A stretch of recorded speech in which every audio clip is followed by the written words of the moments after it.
सरकार निकम्मी है सर, ये मोदी की सरकार, इसको गोली से मार देना चाहिए। ये वो लोग हैं जिनको हमारे देश के लोग खालिस्तानी कहते थे, आतंकवादी कहते थे। आज ये सबके जीवन को बचा रहे हैं। पूरा दिल्ली में छान के आया हूँ, कहीं कुछ नहीं है, कोई हॉस्पिटल में बेड नहीं है, कोई ऑक्सीजन नहीं है, लेकिन गुरुद्वारे में बोला ये सब कुछ हो जाएगा। कहाँ गई आरएसएस? कहाँ गए मंदिरों के बहुत बड़े बड़े पैसे इकट्ठे करने वाले लोग? मेरा बच्चा मर जाएगा, मैं क्या करूँ? क्या नहीं कर सकता, मैं बहुत कुछ कर सकता हूँ। मैं क्यों इतना महंगा क्यों? क्या गवर्नमेंट अंधी है? बहुत अच्छा, बहुत अच्छा। जिस वेले हस्पतालों के अंदर ऑक्सीजन नहीं हैगी, उस वेले यह गुरु घर जिहड़ा इस वेले ऑक्सीजन का फ्री लंगर जिहड़ा वंड रहा है। मैं कैमरामैन वीर नूं कहांगा एक बार पीछे के हालात दिखाइए। गुरुद्वारे के बाहर उत्ते बोर्ड लगा है खालसा हेल्प इंटरनेशनल ऑक्सीजन सेवा, गुरुद्वारा श्री गुरु सिंह सभा, इंदिरापुरम, गाजियाबाद। कहाँ से आया? इंदिरापुरम से। इंदिरापुरम से ही आया है। आपके कौन है? पति है। पति है। तो क्या तबीयत क्या खराब हुई थी? ऑक्सीजन, सांस नहीं आ रहा। तो अस्पताल वगैरह गए थे? हाँ गए थे, तो वहाँ नहीं था, तो फिर यहाँ लेकर आए हम। अस्पताल वालों ने क्या बोला? सिलेंडर वहाँ नहीं है। आप कह रहे हैं? वहाँ सिलेंडर मिला ही नहीं, उन्होंने एडमिट करने से मना कर दिया। क्या बोले? बोले जाओ जाओ, यहाँ से सिलेंडर नहीं है आप। तो उनका रवैया जिस तरह से एक डॉक्टर को बोला जाता है कि भगवान का दर्जा दिया जाता है हमारे देश के अंदर, उनका रवैया कैसा? राक्षसों जैसा रवैया इनका। दोबारा बोलिए। राक्षस के समान रवैया है, ऐसे बोल रहे हैं जिसका कोई जवाब ही नहीं है, मीठा वचन भी नहीं बोल पा रहे हो, लग रहा है काटेंगे वो। रास्ता नहीं है, यहाँ से जाओ। तो यहाँ पर जब आप अस्पताल में इस गुरुद्वारे में आए तो यहाँ का रवैया बहुत अच्छा, बहुत अच्छा है।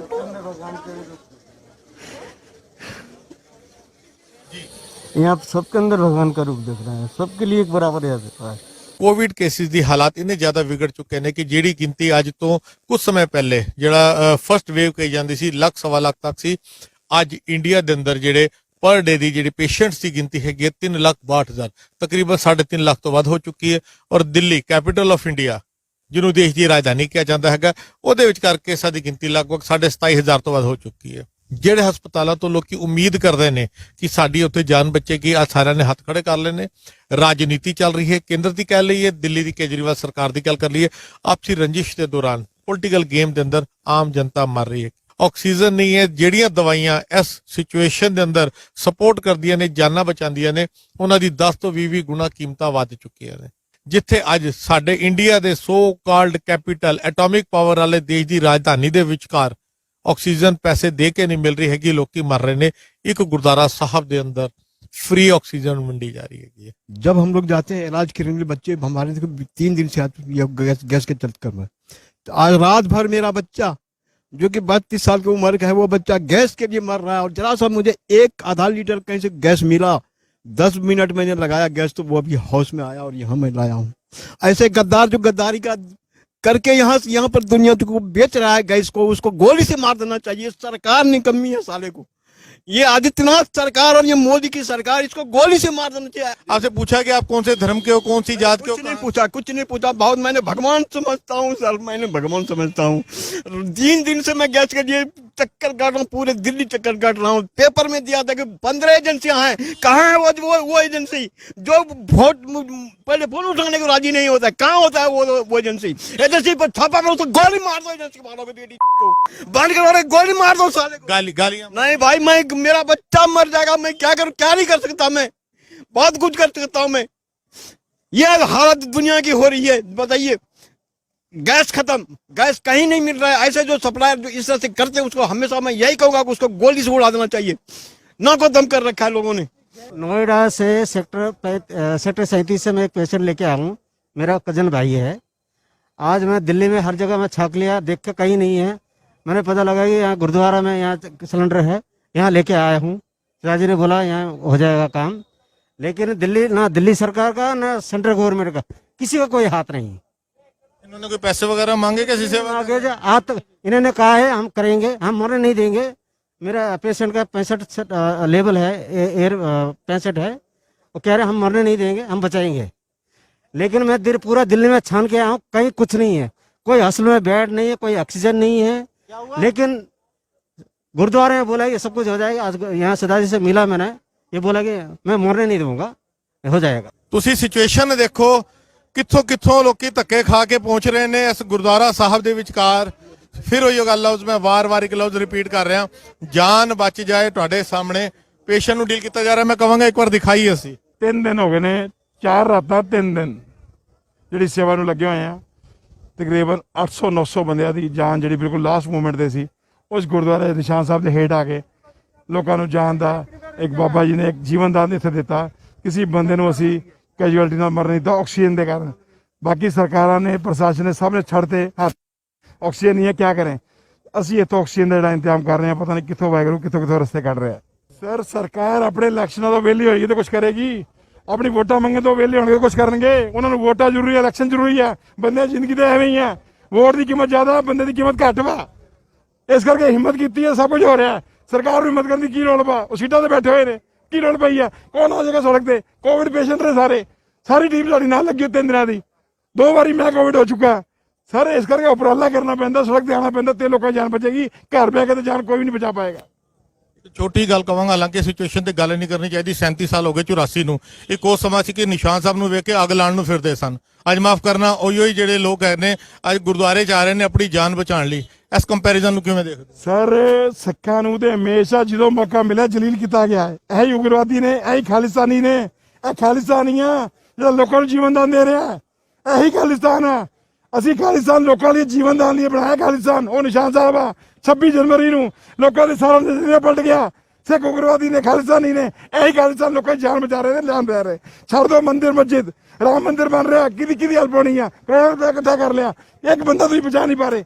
ਘੱਟੋ ਘੱਟ ਗੁਰਦੁਆਰੇ ਦੇ ਮੰਦਿਰ ਮਸਜਿਦ ਨੂੰ ਛੱਡੋ, ਇਨਸਾਨੀਅਤ ਤੇ उतरो, इंसानियत पे आओ। बड़ा भाई हाँ जी, एसपी से लेके आया था जी, पेड़ा वहाँ दिखाया था जी, वहाँ मना कर दिया जी। अस्पताल में? हाँ जी, इसको कह वहाँ ले जाओ जी, गाजीपुर के उसमें जी, इसको यहाँ लेके आए जी।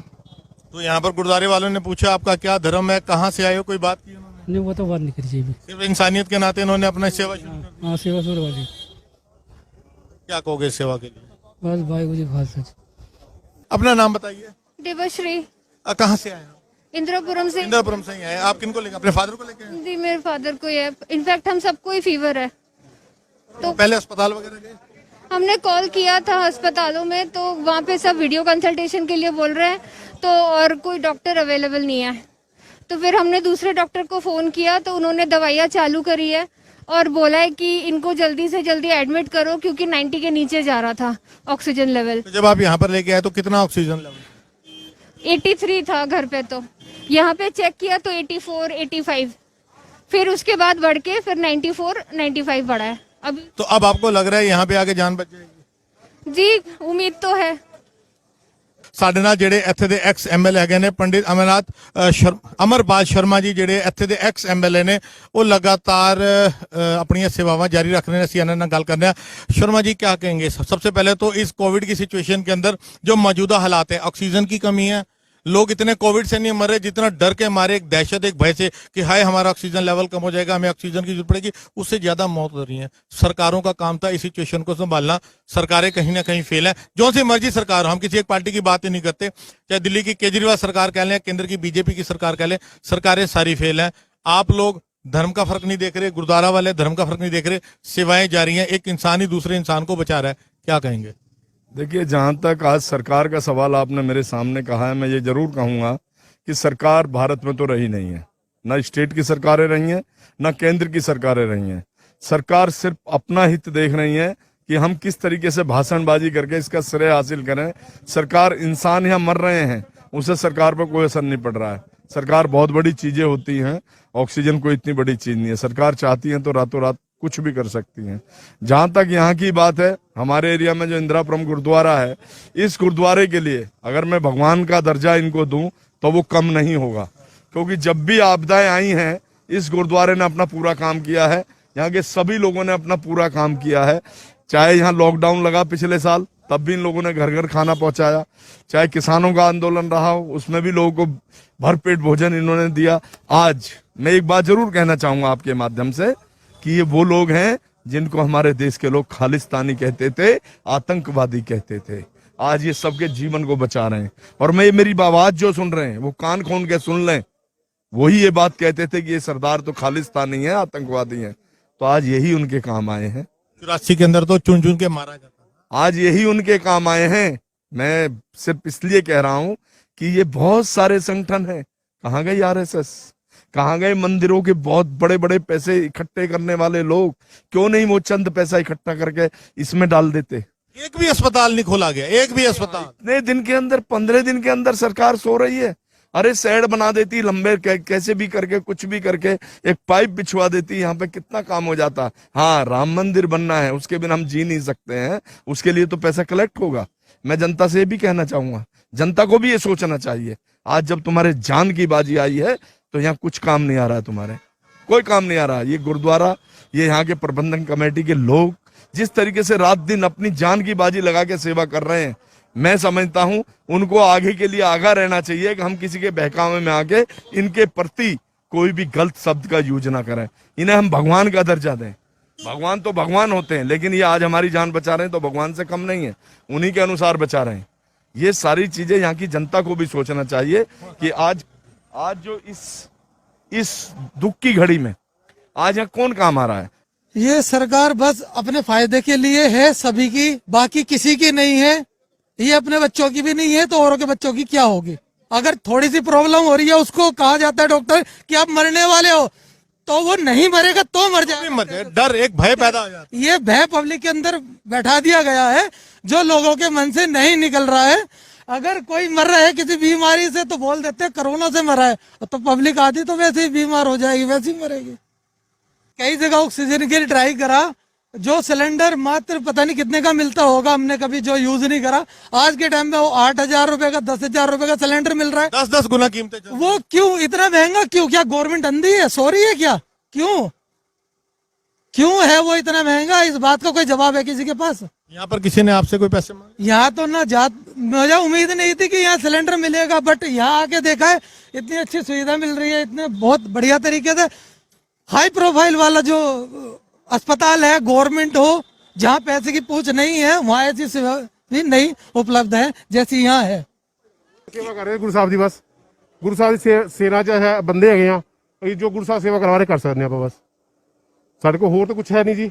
ਬੰਦੇ ਨੂੰ ਟਾਈਮ ਦੇ ਰਹੇ ਆ, ਹਰ ਬੰਦਾ ਚਾਹੁੰਦੇ ਅਸੀਂ ਠੀਕ ਹੋ ਕੇ ਜਾਏ। ਐਸਾ ਨਹੀਂ ਹੈ ਕਿ ਅਸੀਂ ਇਹ ਚਾਹਾਂਗੇ ਕਿ ਕੋਈ ਵੀ ਇੱਥੋਂ ਨਿਰਾਸ਼ ਹੋ ਕੇ ਜਾਏ। ਜਿਹੜੇ ਹਸਪੀਟਲ ਨਿਰਾਸ਼ ਹੋ ਕੇ ਬੰਦੇ ਆ ਰਹੇ ਉਹ ਸਾਡੇ ਕੋਲ ਆ ਰਹੇ ਆ। 26 ਜਨਵਰੀ ਵਾਲਾ ਵੀ ਕਾਂਡ ਹੋਇਆ, ਉਸ ਤੋਂ ਬਾਅਦ ਸਿੱਖਾਂ ਨੂੰ ਬਦਨਾਮ ਕੀਤਾ ਗਿਆ। ਅੱਜ ਦੇਖੋ ਨਿਸ਼ਾਨ ਸਾਹਿਬ ਦੇ ਅੱਗੇ ਇਹ ਸਾਰੇ ਸਿੱਖ ਵੀਰ ਲੱਗੇ ਨੇ। ਮੇਰੇ ਘਰ ਵੀ ਛੋਟੇ ਬੱਚੇ ਨੇ, ਮੇਰੀ ਵੀ ਮਾਂ ਹੈ, ਮੇਰੀ ਵੀ ਮਿਸਿਸ ਹੈਗੀ ਹੈ, ਮੇਰੇ ਵੀ ਪਰਿਵਾਰ ਦੇ ਨੇ।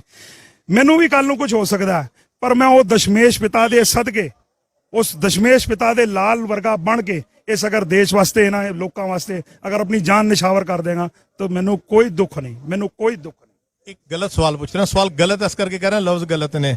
ਸਾਡੇ ਨਾਲ ਜੋ 84 ਕੀਤੀ ਸੇਵਾ ਕਰਨ ਵੇਲੇ ਦਿੱਲੀ ਚਾਹੁੰਦਾ ਕਿ ਉਹੀ ਬੰਦੇ ਨੇ ਜਿਹੜੇ ਸਾਨੂੰ 84 ਜਿੰਦਾ ਸਾੜਨਾ ਚਾਹੁੰਦੇ ਸਨ। ਇਸ ਤਰ੍ਹਾਂ ਜੀ ਸਿੱਖਾਂ ਨਾਲ ਹਮੇਸ਼ਾ ਧੱਕਾ ਹੁੰਦਾ ਆਇਆ, ਹਮੇਸ਼ਾ ਹੀ, ਠੀਕ ਹੈ, ਸ਼ੁਰੂ ਤੋਂ ਆਖਿਰ ਤੱਕ। ਔਰ ਸਿੱਖ ਕੌਮ ਨੇ ਹਮੇਸ਼ਾ ਹਿੰਦੁਸਤਾਨ ਦੀ ਮਦਦ ਕੀਤੀ ਹੈ। ਸਾਡੇ ਗੁਰੂਆਂ ਨੇ ਹਮੇਸ਼ਾ ਆਪਣੀਆਂ ਕੁਰਬਾਨੀਆਂ, ਸ਼ਹਾਦਤਾਂ ਦੇ ਕੇ ਇਸ ਸਿੱਖ ਕੌਮ ਦੀ ਚੜ੍ਹਦੀ ਕਲਾ ਕੀਤੀ ਹੈ। ਇਸ ਪੱਗ ਨੂੰ ਜੋ ਕੋਈ ਦੇਖਦਾ, ਇਸ ਨਿਸ਼ਾਨ ਸਾਹਿਬ ਨੂੰ ਜੋ ਕੋਈ ਦੇਖਦਾ, ਉਹ ਭੱਜਿਆ ਤੁਰਿਆ ਆਂਦਾ, ਸਾਡੇ ਕੋਲ ਭੱਜਿਆ ਤੁਰਿਆ ਆਂਦਾ ਕਿ ਸਰਦਾਰ ਸਾਹਿਬ ਬਚਾ ਲਓ, ਸਾਡੇ ਘਰਦਿਆਂ ਨੂੰ ਬਚਾ ਲਓ। ਇਹ ਸਰਦਾਰੀ ਦਸ਼ਮੇਸ਼ ਪਾਤਸ਼ਾਹ ਦੀ ਦਿੱਤੀ, ਗੁਰੂ ਗੋਬਿੰਦ ਸਿੰਘ ਮਹਾਰਾਜ ਦੀ ਦਿੱਤੀ, ਧੰਨ ਗੁਰੂ ਤੇਗ ਬਹਾਦਰ ਸਾਹਿਬ ਜੀ ਦਿੱਤੀ। ਅਸੀਂ ਸਲਾਮਤ ਰੱਖੀਏ, ਅਸੀਂ ਇਹਨੂੰ ਕਾਇਮ ਰੱਖਾਂਗੇ। ਔਰ ਹਰ ਵੇਲੇ ਜਿੱਥੇ ਵੀ ਲੋੜ ਪਏਗੀ, ਜਿੱਥੇ ਵੀ ਸਾਨੂੰ ਜ਼ਰੂਰਤ ਦੇਣੀ ਪਏਗੀ, ਅਸੀਂ ਉੱਥੇ ਹਮੇਸ਼ਾ ਹੀ ਖੜੇ ਰਵਾਂਗੇ। ਚਾਹੇ ਭਾਵੇਂ ਸਾਡੀ ਜਾਨ ਵੀ ਚਲੀ ਜਾਏ, ਸਾਨੂੰ ਕੋਈ ਦੁੱਖ ਨਹੀਂ, ਕੋਈ ਦੁੱਖ ਨਹੀਂ, ਕੋਈ ਦੁੱਖ ਨਹੀਂ। ਘਰੋਂ ਇਹ ਸੋਚ ਕੇ ਨਿਕਲਨੇ ਆ ਕਿ ਘਰ ਵਾਪਸ ਲੌਟਾਂਗੇ ਜਾਂ ਨਹੀਂ ਲੌਟਾਂਗੇ, ਇਹਨੇ ਸਾਨੂੰ ਕੋਈ ਫਿਕਰ ਨਹੀਂ, ਪਰ ਇਹਨਾਂ ਲੋਕਾਂ ਦੀ ਸੇਵਾ ਕਰਦੇ ਹੀ ਰਵਾਂਗੇ। सचिन कुमार। सचिन जी, जो पेशेंट है वो कौन है? मामा जी हैं, मामा जी है। आप कहाँ से आए? नोएडा सेक्टर। रास्ते में अस्पताल वगैरह कहीं गए? हाँ गए थे, कहीं मिला ही नहीं कुछ भी। क्या कहते हैं? ऑक्सीजन ही नहीं कहीं। और उनका बोलने का रवैया कैसा था कि नहीं है कि जाइए, या कोई थोड़ा रूडली भी? रूल है ही नहीं, मतलब जाओ यहाँ से, साफ इनकार कर। साफ इनकार।